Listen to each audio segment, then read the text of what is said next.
자, 진선미를 사랑하고 맛있는 것을 사랑하는 바보나라의 바보도사입니다. 지금 진선미, 진은 참되다, 거짓되지 않다 입니다. 그리고 선은 착하다, 많은 사람들한테 이로움이 된다라는 뜻이고, 미는 아름답다, 그리고 요 만미자는 맛있다라는 겁니다.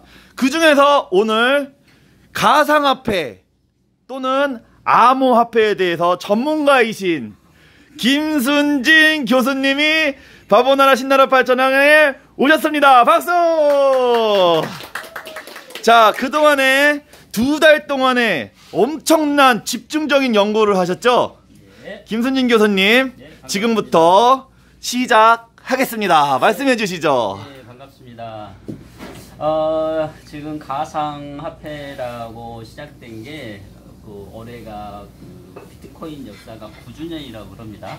예, 9주년 동안 행운을 잡으신 분도 계시고, 지금 아직까지 못 잡은 분도 계시고, 또 가상화폐가 비트코인이 한참 올랐을 때 그때 투자해가지고 지금은 마이너스 상태로 있는 분도 계시고, 여러 분이 계시는데,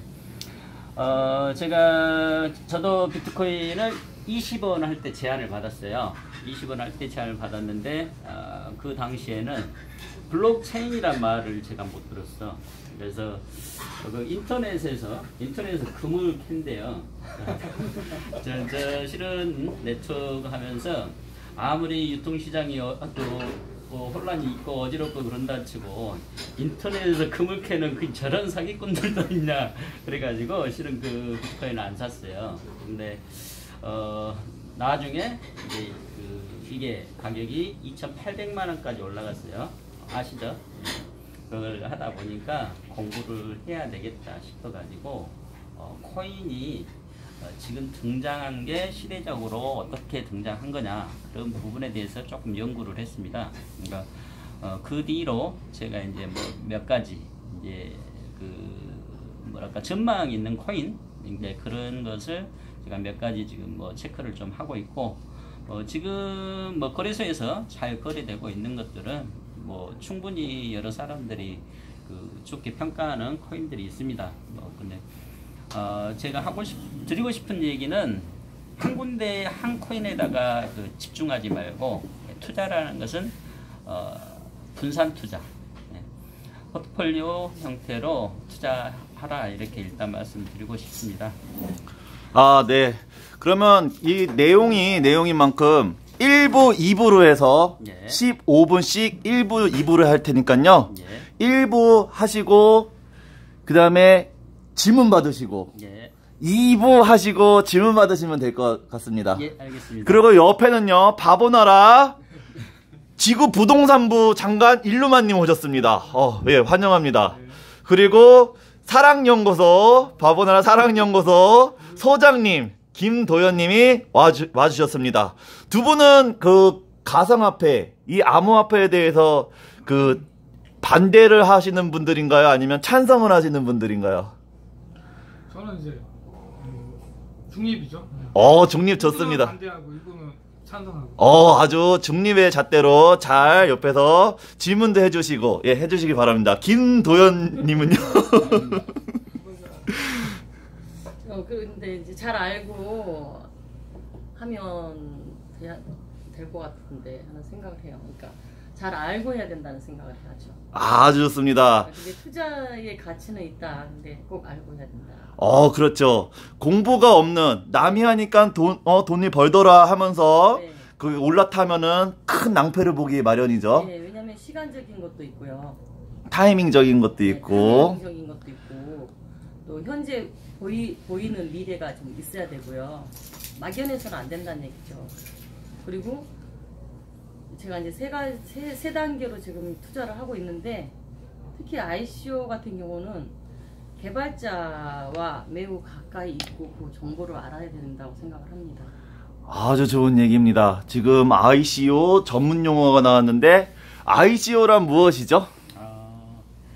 그러니까 코인이 만들어지면은 상장되기 전에 이제 프리세일이라는 그 기간을 거치고 이제 상장될 때 ICO라는 용어를 쓰죠. 자, 알겠습니다. 그러면 자, 김순진 교수님의 그 특강, 코인 특강이라고 할까요? 뭐라고 할까요? 예, 코인 특강 1부를 지금부터 10분간 시작하겠습니다. 제가 이제 그 어떤 특정 코인을 지금 저 사업을 집중적으로 하고 있는데, 그 코인은 제가 좀 더 이따가 발표를 해드릴 거고, 오늘은 저기 그 코인 전반에 대해서 아직 그 코인이 뭐다 개념이 안 서 있는 사람들, 그 다음에 이 코인이 왜 등장하게 됐는가, 그것을 역사적으로 좀 풀어줄 생각이고요. 지금 이제 세계 흐름하고 앞으로 이 코인이 언제까지 갈 것이다, 또 흐름이 이렇게 갈 수밖에 없다, 이제 그런 정도를 제가 말씀드릴 거예요. 그 비트코인 역사가 아까 제가 9주년이라고 얘기 들었는데, 지금 이제 사실적으로 아마 제가 지금 이 얘기를 드리면 비트코인 하신 분들은 아마 저 때려 죽이려고 할지도 모르는데, 어쨌든 지금 세계적으로 객관적으로 흐르고 있기 때문에 비트코인 역사를 조금 말씀드리겠습니다. 비트코인이 지금 한 70% 정도를 중국인들이 갖고 있다고 그럽니다. 그건 거의 뭐 공인된 사실이고, 근데 중국 당국에서는 비트코인을 인정을 하지 않는 추세입니다. 자, 왜 그러냐? 위안화를 세계 기축통화로 만들려는 움직임이 있기 때문에 중국 당국은 그렇습니다. 그러면 지금 비트코인이 총 2100만 개에서 지금 한 400만 개 정도 남았다고 그래요.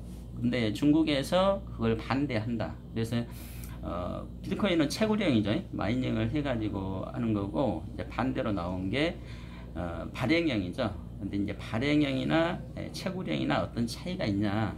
그것은 코인을 조금 공부해 보면 큰 차이가 없다는 거 알게 돼요.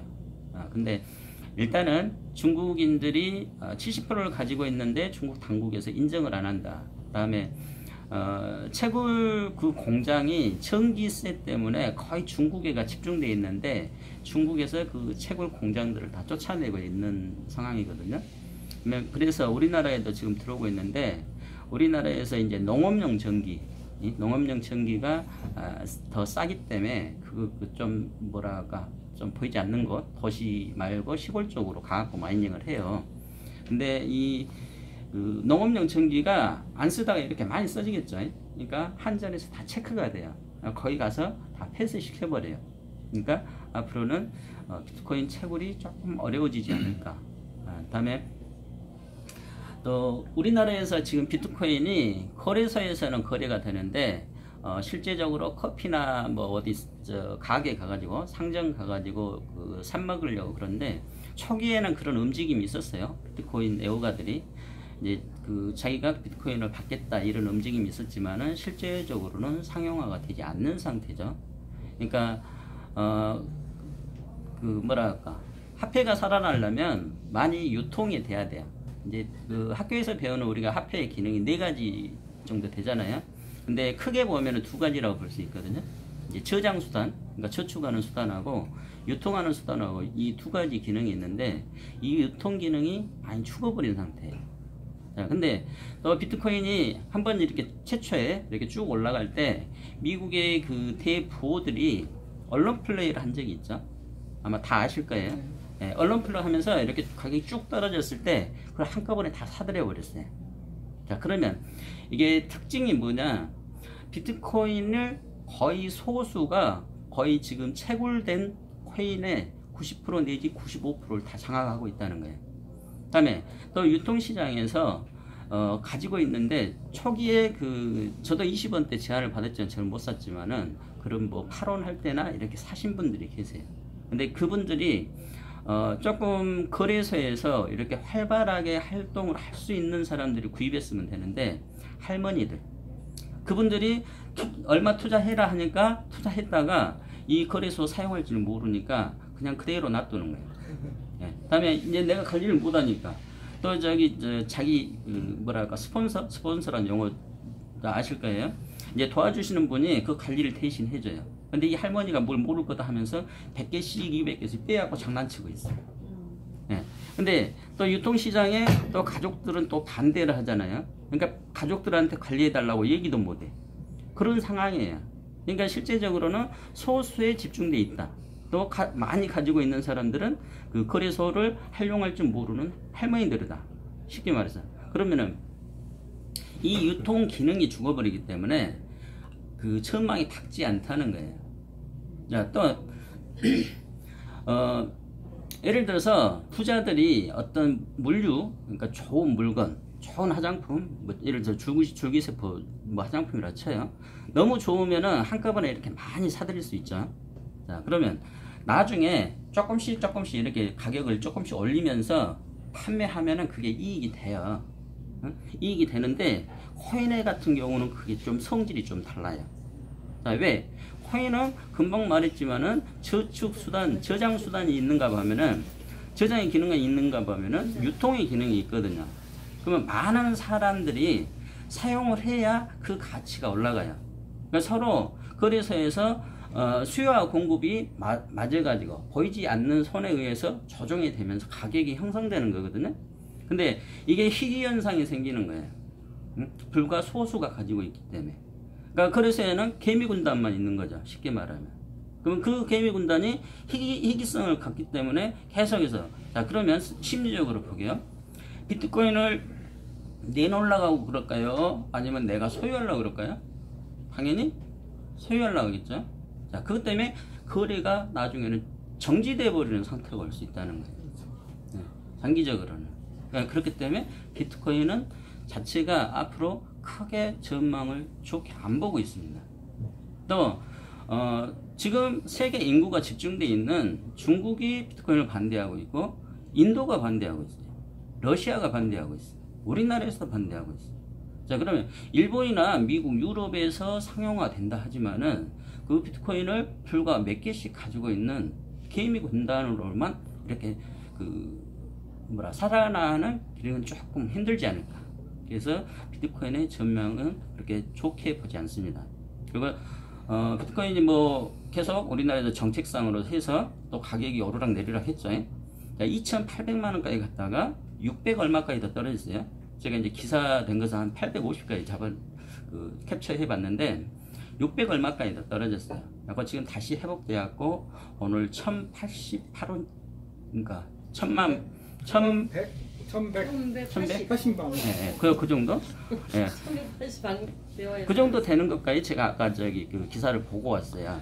자, 근데 아마 이 가격이 올라갈 수도 있고 내려갈 수도 있고 그건 잘 모르죠. 미래 일이니까 이렇다 정확하게 정의 내리기는 힘들지만은 제가 봐서는 비전을 앞으로 크게 좋게 보지 않는다. 그다음에 2세대로 나온 게 이더리움이죠. 자, 이더리움이 이제 비트코인보다는 블록체인 기술이 한 단계 업이라는 거죠. 1세대, 이제 비트코인이 1세대라고 치면은 비트코인이 한 3세대로 이렇게 보거든요. 그래서 비트코인 블록체인 기술을 더 세상은 좋게 보고 있는 거죠. 그래서 비트코인 계열의 코인들이 지금 많이 나오고 있다는 거죠. 그리고 또 하나, 이 코인이, 요것은 조금 이따 설명드릴게요. 이제 자료를 보면서 설명드릴까요? 그래서 지금 그 본격적인 디지털 코인 시대는 이제부터 시작이다. 그러니까 기존의 코인들은 거래소에서만 거래되는 단계, 그러니까 주식의 기능만 있었던 거죠. 근데 상용화될 수 있는 그런 코인들이 앞으로 등장하게 될 것이다.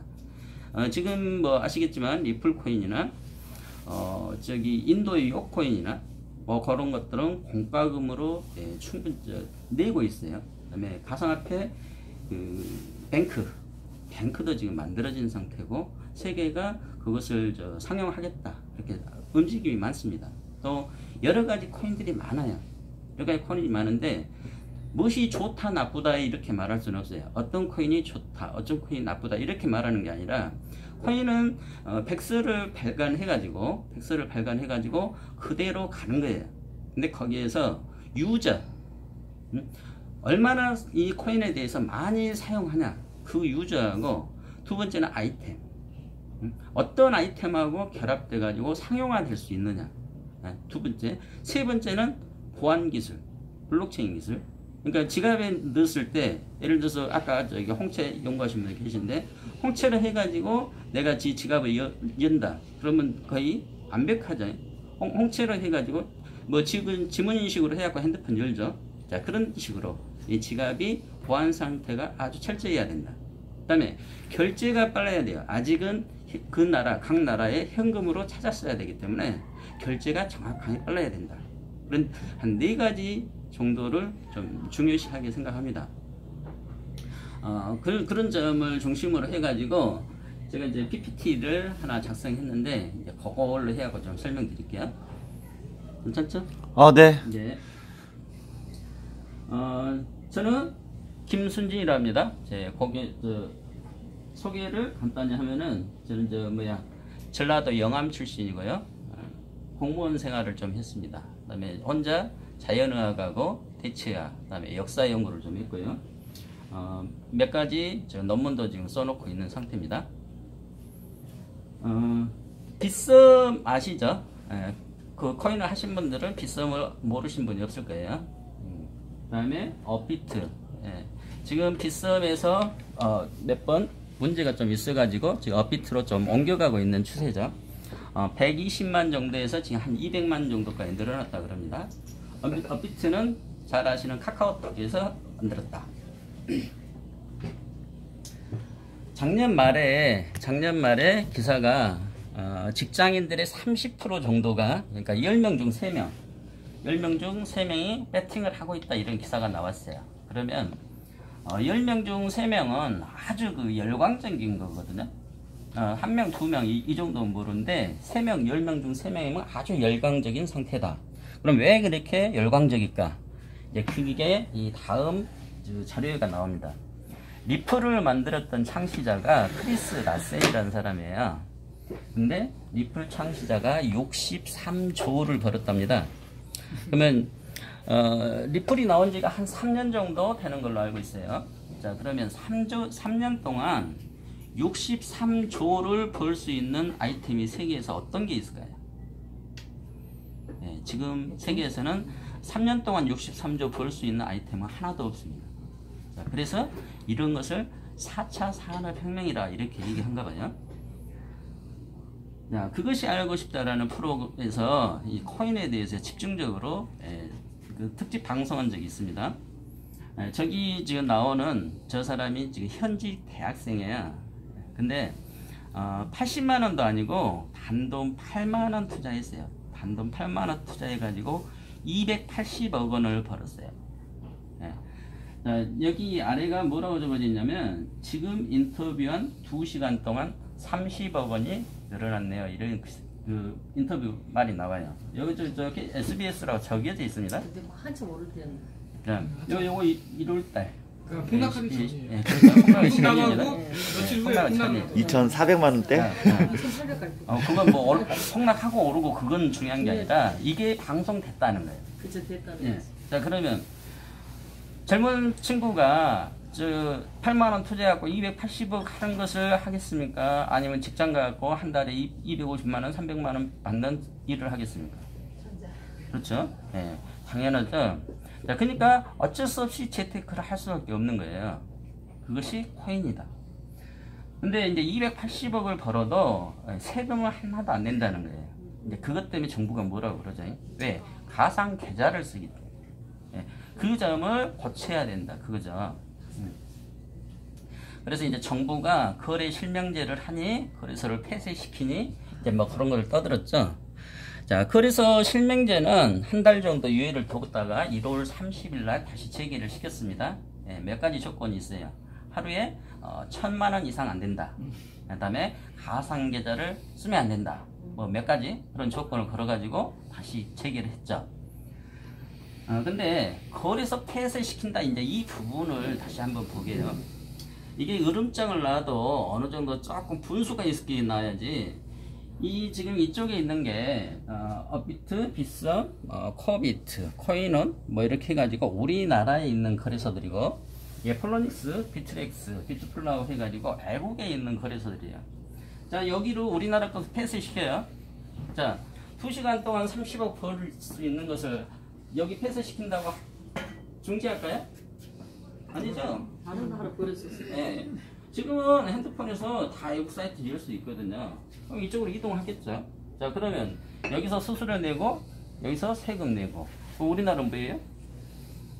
아무것도 못 받죠? 자, 그러면 우리나라 정치인들이 이런 거 생각은 못하고 이렇게 발표를 했을까요? 생각하고 있겠죠. 하고 했겠죠? 자, 무슨 다른 이유가 있겠죠?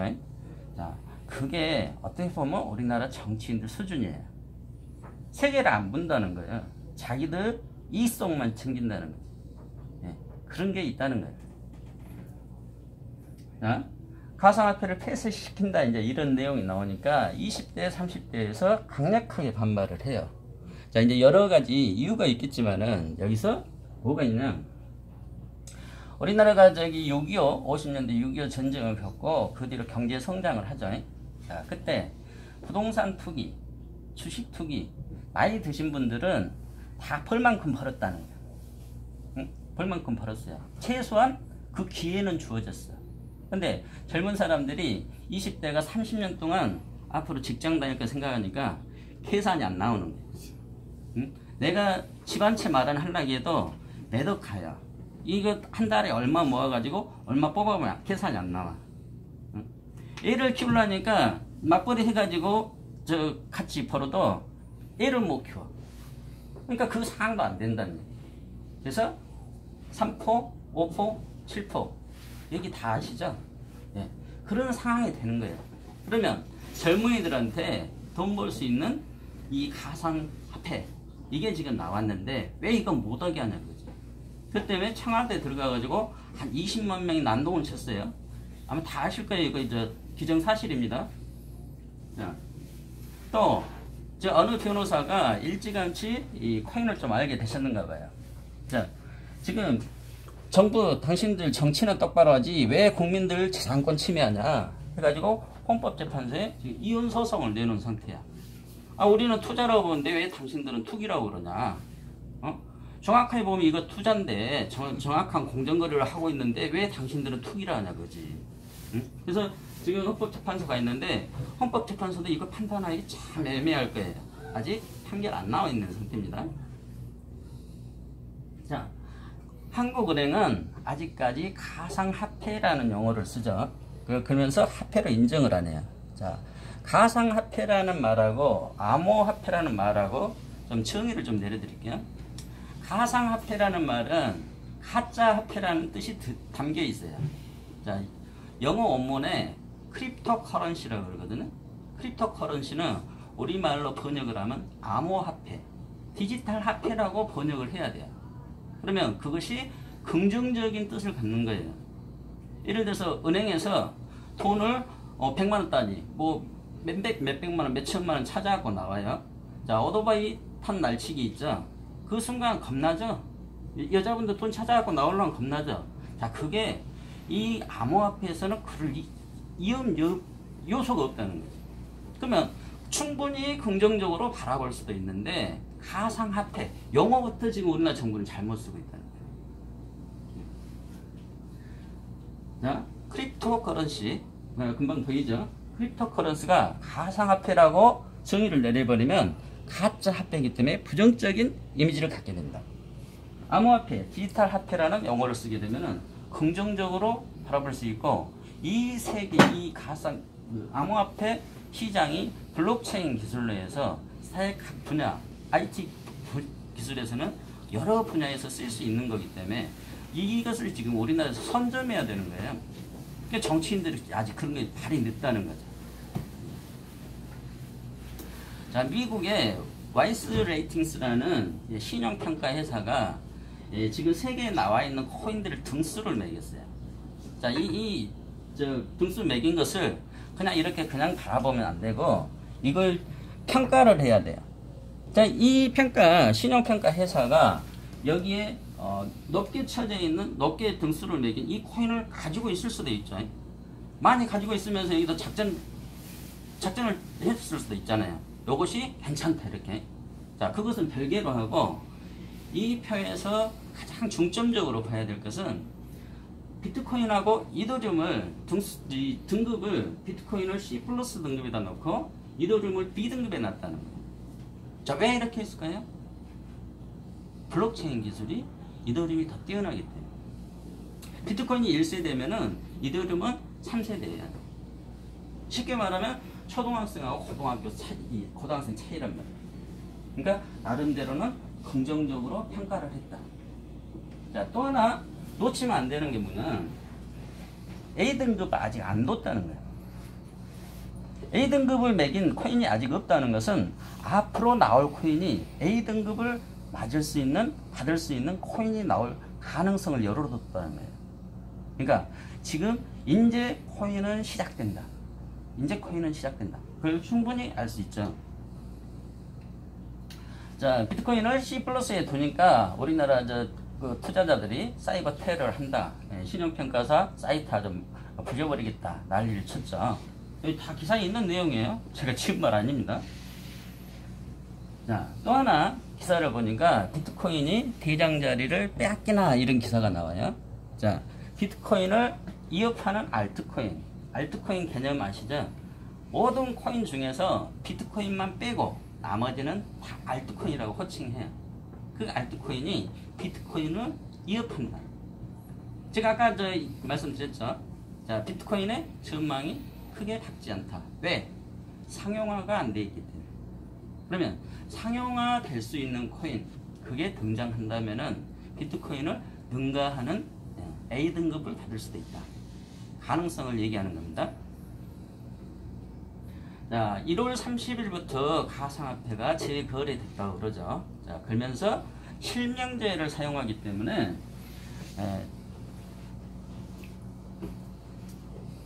비트코인 가격이 갑자기 떨어졌어요.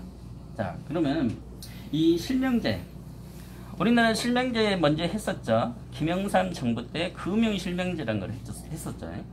자, 그때 실명제가 참 좋은 점도 많았어요. 근데 가장 부정적으로 작용한 것이 뭐냐면, 이 실명제에는 자기 이름이 들어가기 때문에, 돈이 내 이름으로 들어간 돈이 많으면 내가 세금을 많이 맞잖아요. 그러니까 이걸 내 이름에서 털어버리는 거야. 그래갖고 지하에 묻혀버려요. 그게 수십조, 수백조가 된다고 그러죠.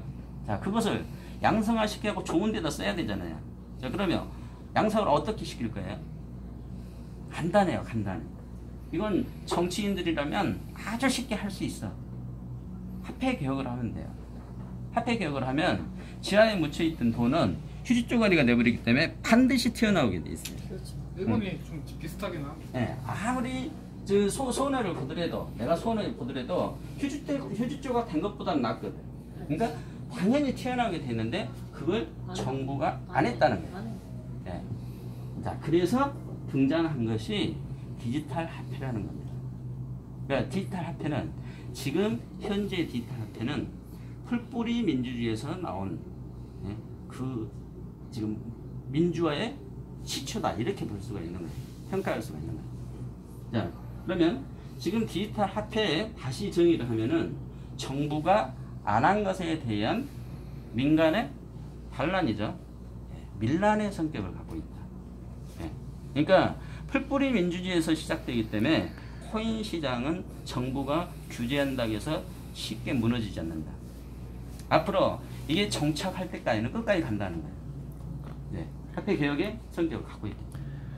자, 또 한 가지 중요한 게 뭐냐면, 화폐라는 것은 원래 정부가 발행을 해야 돼요. 근데 정부가 발행을 안 했다는 겁니다. 자, 그러면 지금 코인 시장이 코인마켓 캡에 등재된 것만 해서 1,500가지가 넘어요. 자, 근데 그게 계속 가격이 상승하고 있죠. 자, 어떤 것은 하락하고 좀 못 살아나는 경우도 있지만은 대부분은 상승해요. 자, 그러면 어떤 현상이 일어나요? 통화 팽창이 일어나죠. 네, 통화 팽창이 일어나죠. 자, 통화 팽창이 일어난다는 것은 인플레 현상이죠. 자, 인플레 현상이 기존에 아까도 얘기가 나왔는데 튤립 버블하고는 좀 달라요. 튤립 버블은 그 나라에서만 있었어요. 자, 이 인플레이션하고 디플레이션은 풍선 효과하고 똑같아요. 근데 이쪽에서 인플레이션이 일어나면 반대편에서는 디플레이션이 일어나요. 그래서 이 풍선 효과가 이렇게 나오는데 지금의 코인은 그게 아니에요. 전 세계적으로 일어나고 있다는 거예요. 네, 전 세계적으로 이 가상화폐, 이게 전 세계적으로 다 발행을 하고 있다. 자, 그러면 그 다음에는 어떤 현상이 일어날까요?